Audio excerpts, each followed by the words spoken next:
Hey Arise family, welcome to Let's Study. It's a series here at Arise where we're studying a chapter out the Bible every day. Today we're over in 2 Kings chapter 12. Before we dive into today's word, I want to encourage you to go over to CandyNicoleArise.com and get a copy of your Bible study along. You will find on that study along, not only does it break down the word for you to easily understand it, but it also helps you to apply the word to your life.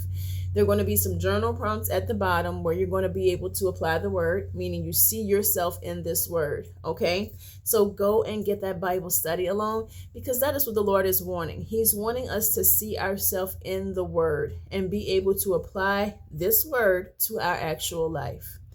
So again, 2 Kings 12, we're reading about Joash, okay?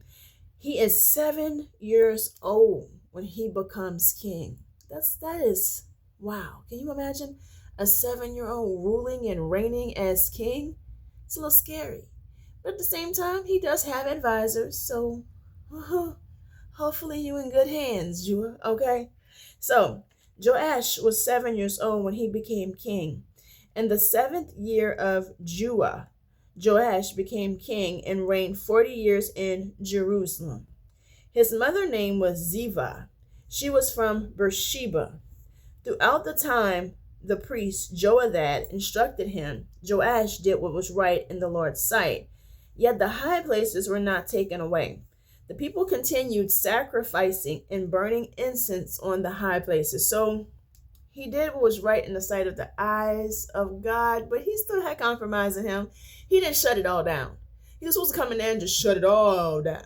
Okay, but people still were burning incense in the high places. That means that they were serving other gods. Okay, so in verse 4 it says, Then Joash said to the priests, all the dedicated silver brought to the Lord's temple, census silver, silver from bowls, and all the silver voluntary given for the Lord's temple. Each priest is to take it from his assessor and repair whatever damage is found in the temple. But by the 23rd year of the reign of King Joash, the priests had not repaired the damage to the temple.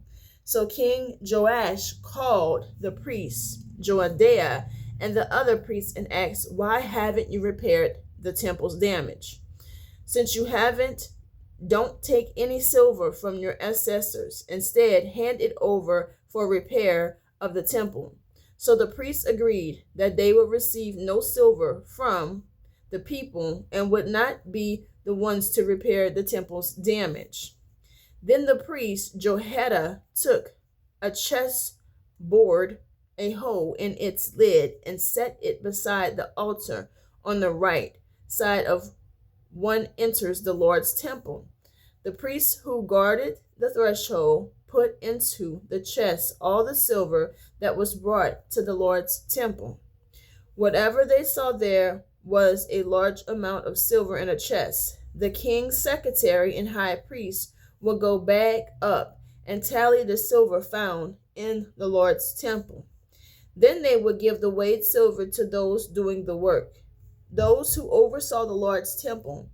They in turn would pay it out to those working on the Lord's temple, the carpenters, the builders, the masonics, and the stone cutters, and would use it to buy timber and quarried stone to repair the damage to the Lord's temple and for the expenses for the temple's repairs. However, no silver bowls, wick trimmers, sprinkling basins, trumpets, or any articles of gold or silver were made for the Lord's temple from the contributions brought to the Lord's temple. Instead, it was given to those doing the work, and they repaired the Lord's temple with it.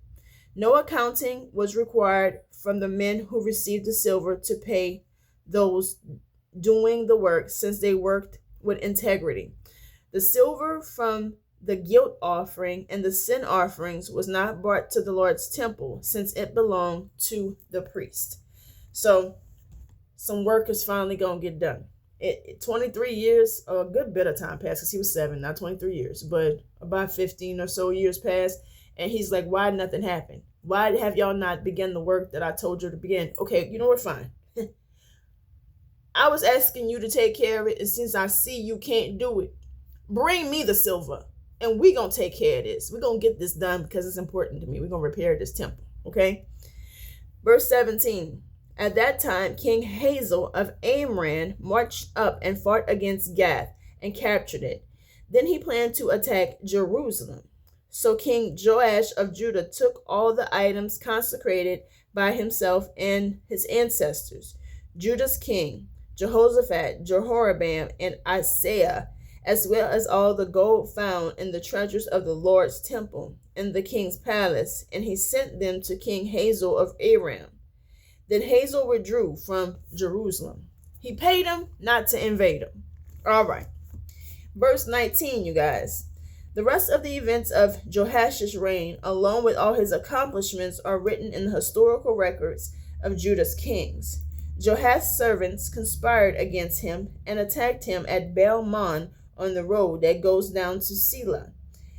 It was his servants, Joaban, son of Shemeth, and Johanan, son of Shomer, who attacked him.